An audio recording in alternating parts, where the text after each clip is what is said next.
He called it discipline. He yelled, humiliated me, and forced me into silence. He claimed our son needed to witness how a real man behaves. But one evening, our 8-year-old son approached me and said, "Mom, I'll never be like Dad." And that was the point of no return. Now he sits outside our door, and we no longer open it. I always thought I had a normal family. Not perfect, just ordinary. We lived in a small house in the Seattle suburbs. Our son Lucas was in elementary school, and the neighbors often remarked, "You have such a lovely family. You are a happy woman." I would smile. Always smile. Even as fear squeezed my insides. Because from the outside, everything truly looked beautiful: a husband, a job, a child, dinners together, Christmas photos. But behind those photos lay what no one saw. Ryan, my husband, was a man everyone considered a good guy. He was respected at work. Friends called him the life of the party. He could be charming when he wanted to be. And that is precisely what made everything worse, because at home, he was different. He didn't have to shout for me to be terrified. A look was enough. He had that cold, contemptuous gaze that made you wish you could vanish. He spoke slowly, with a smile, yet the words cut deeper than any blow. "You would be lost without me, Mia. You are nothing without me. Look at yourself. You're even disgusting to look at in the mirror." At first, I made excuses for him. He was tired, stressed, preoccupied with work. Then I noticed he never apologized. Not even when he slammed his fist on the table, threw things, or yelled at me in front of Lucas. After every outburst, I would clean up, wash the dishes, wipe away my tears, and tell myself, the main thing is that our son doesn't see this. But Lucas did see. He always saw. He was only 8, but he had already learned to be quiet when his father raised his voice. He learned to avert his eyes when I tried to hold back tears. Sometimes I would catch his gaze, silent, serious, too adult. That's when I realized my son's childhood was ending earlier than it should have. And I was just afraid. Not that he would hit me. I was afraid he would convince me that I truly was worthless. Violence doesn't start with shouting. It starts quietly, with small things you don't even notice at first. I remember the first time he got truly angry. I was 20 minutes late from work because the bus stopped due to an accident. He stood by the door when I walked in, arms crossed, and said, "Of course, you were loitering somewhere again. Do you think I'm an idiot?" I started to explain, showed him a message from my boss, but he just laughed. "You don't even realize how you look when you lie. It's actually funny." He didn't yell then, but there was something in his voice that made me feel guilty even when I had done nothing wrong. Later, he began to joke in front of friends. At a party, he said, "My wife doesn't know how to use a microwave, but she can spend hours chatting with her girlfriends." Everyone laughed. I smiled too, because it was easier that way. He often repeated, "Don't interrupt me when I'm talking. You're not at work to argue. You need to be quieter, Mia. Don't be hysterical." And I did become quieter. Step by step, I lost my voice, myself, my boundaries. Then he started checking my phone. He said a husband has the right to know who his wife is talking to. If I didn't answer his call immediately, a scene awaited me at home. I stopped texting my friends. I even replied briefly to my mother to avoid his jealousy. When I tried to talk, to explain that I was hurting, he said, "Hurting? You can't even imagine how hard it is for me to put up with you. I am the real man. I carry everything, and you can't even manage to prepare dinner on time." Sometimes, after such words, he would bring flowers. He would become tender, kiss my forehead, and whisper, "I just want you to be better. For us. For the family." And I believed him again. Because every time, I wanted to believe it was the last time. But then it would happen again. A plate smashing against the wall, shouting, his face inches from mine, and the words echoing in my head long after, "You are nothing without me.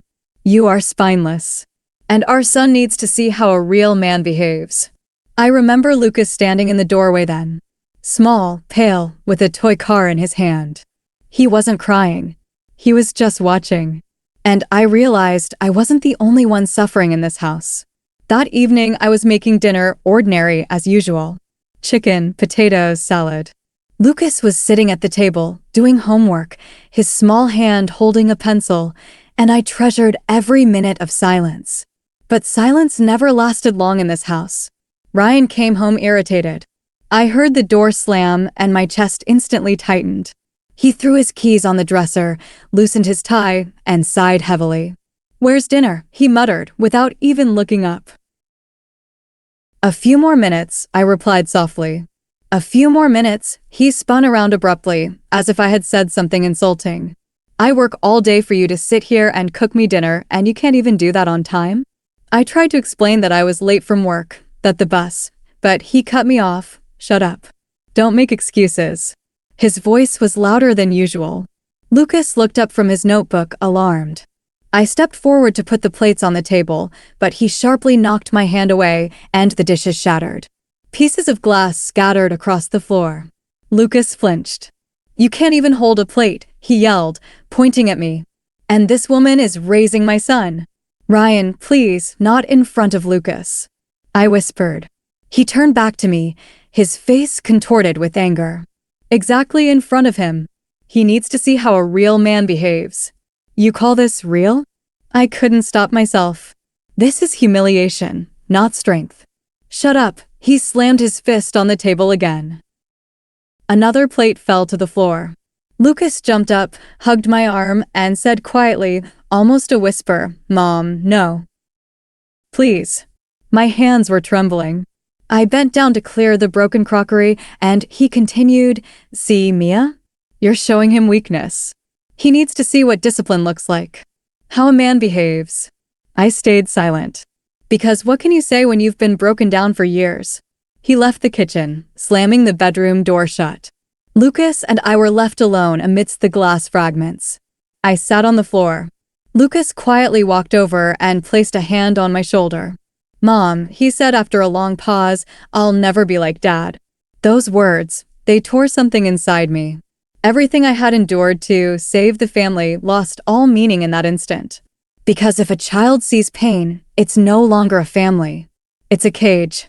I hugged Lucas. He rested his head on my chest. I cried quietly so he wouldn't hear, but he felt it. Children always feel it. And then I decided we would leave. Not tomorrow. Not someday. Soon. After that night, I no longer slept soundly. Every noise, every creak of the door made me jump. But for the first time in a long time, something new appeared in me, not fear, but resolution. I started counting the days. Planning. Preparing. When he was at work, I opened my laptop and searched for everything: how to escape an abusive home, how to gather evidence, how to find a shelter for mothers and children. I did everything carefully, deleting my browsing history. I even created a separate email under a different name to communicate with a lawyer a colleague had recommended. One day, while he was at the gym, I carefully photographed the marks on the wall, the dents left by his fists. Then, the broken dishes, the scratches on the door, old messages where he had humiliated me. "You are nothing without me. If it weren't for me, you'd starve. You're weak. No one needs you." I saved everything on a flash drive, which I hid in an old cookie jar, where he never looked. Every evening, when he fell asleep, I went into the hallway and quietly packed Lucas's belongings. One item at a time: his favorite toy car, notebooks, a pair of jeans, the dinosaur blanket. Then my documents, money, the earrings my mother had given me. I knew that if I told him I'm leaving, he would not let me go. He was used to controlling everything. He owned every step of my life. And so I had to leave silently. One day after work, I went to the bank and opened a separate account in my name with no access for him. He always repeated, "I manage the finances. You just spend." So I saved money from bonuses, small side jobs, even selling old clothes. My friend Sarah, to whom I finally dared to tell everything, said, "Mia, don't wait for it to get worse. When you leave, you're not running away. You're saving yourselves." I repeated her words to myself every day. Saving, not running away. 2 weeks later, I bought 2 bus tickets, an overnight ride to Portland. I chose the night he was scheduled to be at a corporate event. That evening, I made dinner, as always. I smiled, although everything inside was tightening. He left the house without even saying goodbye. I retrieved the flash drive from the jar, gathered our belongings into one suitcase, and took Lucas's hand. He asked, "Mom, are we going somewhere?" I nodded. "Yes, darling. We're going where no one will ever shout again." Before we left, I placed a short note on the table. Only a few words, but they contained everything I could never say out loud. You said I was spineless. But today, I stand on my own 2 feet. And we left. Without a sound, without tears.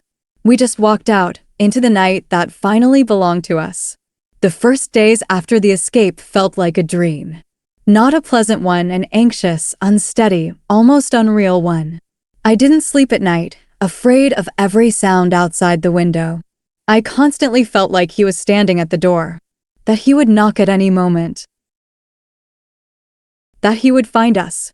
Lucas and I rented a small apartment in an old neighborhood of Portland. One room, a tiny kitchen, old wallpaper, the smell of dust. But for me, it was paradise. Because for the first time in years, I could close the door and know that silence was behind it. On the first morning, Lucas woke up, hugged me, and asked, "Mom, so we won't argue now?" I replied, holding his cheek, "No, darling. We will never argue again." He smiled. Small, but genuine. And I knew we were safe. Starting a new life was hard. My savings wouldn't last long. I looked for work, sent dozens of resumes, went to interviews, leaving Lucas at the after-school program. I often returned home late, exhausted, with red eyes, but happy. One evening, I was sitting at the kitchen table, counting money for rent, when Lucas came up with a drawing. It was me with long hair, in a pink sweater, and next to me, him, with the caption in childish letters, "My mom is a hero." I pressed that drawing to my chest and cried. Not out of pity, out of pride. A few months later, I got a job as an assistant in a small design studio. They gave me a chance, despite my lack of experience. I worked nights, studied at home, watched online courses, and read about color, composition, and advertising. When Lucas was asleep, I sat down at the computer and drew, sometimes just for pleasure, sometimes for money. And every new project added to my confidence. I started to feel alive. And one more thing, for the first time in years, I laughed. Not quietly, not cautiously, genuinely. Lucas and I watched movies, baked cookies, and went to the park. Sometimes I caught myself simply breathing the air, and it didn't hurt. But the past did not let go. Sometimes, calls came from an unknown number. I didn't answer. One time, the postman brought an envelope without a return address. Inside, an old photo of the three of us, me, him, and Lucas, smiling at a picnic. On the back, a note in his handwriting, "I will fix everything. Come home." I sank to the floor. My heart was racing, just like when I still lived in fear. But then I looked at Lucas. He was drawing a dinosaur on the floor, singing softly to himself. And I realized we were already home. That evening, I lit a candle and said aloud to myself, "I am not running away. I have started living." For the first time in years, I believed those words. Almost half a year had passed since Lucas, and I left everything behind. Life had finally become calm. Without shouting, without humiliation, without fear. We were learning to live again, like two people who survived a storm and finally reached solid ground. But even after the fiercest storm, the waves don't settle immediately. One day, as I was returning from work, I saw a familiar figure near our apartment entrance. He was standing by the door. The same dark coat I had seen hundreds of times. The same face, only older, exhausted, as if worn out by his own anger. "Hello, Mia," he said quietly as I froze in place. "We need to talk." I was silent. My heart was pounding in my throat, but outwardly, I remained composed. "We have nothing to talk about, Ryan." "Yes, we do," his voice trembled. "I've realized everything. I went to therapy. I've changed. You don't understand how hard it is without you, without him." He nodded towards the door, where Lucas stood. My son held the keys in his hands and looked at him not like a child, but like an adult. Without fear, but with a coldness in his gaze. "I want us to be a family again," Ryan said. "A boy needs a father." Lucas was silent. Then he replied calmly, "I need peace, not fear." These were the words of an 8-year-old, but they struck harder than any of his shouting. Ryan tried to smile, took a step forward, but I stopped him. "Don't come any closer. Everything you did, it cannot be fixed." "Mia, I apologize. I was a fool. I just wanted to be respected, for Lucas to see that I'm a strong man." I sighed. "You confuse strength with abuse. Respect with fear. I didn't mean to. But you did. And we are no longer yours." I took Lucas's hand and went into the apartment. The door closed slowly, but decisively. He came back for the next few days. He sat by the door, brought toys, and left notes. He wrote, "I am changing. I understand everything. Please, let me at least see him. Mia, I'm not like that anymore." But I remembered him saying, "You're spineless. You are nothing without me." And I knew if I opened that door, everything would start again. One evening, as Lucas and I were having dinner, he heard a knock and went to the window. He looked down and said, "Mom, he's out there again." I put down my fork, walked over, and saw his silhouette under the street lamp. He was sitting on the steps, his head bowed, his face was hidden. "What are we going to do?" Lucas asked. I hugged his shoulders. "Nothing. We will just keep living. Because now this is our home." Lucas nodded. "I'm not afraid anymore," he said. "Because you're strong. And I am too." And in that moment, I realized that everything had truly changed. Now, I wasn't the one showing him what a real man was. He knew for himself what he didn't want to be.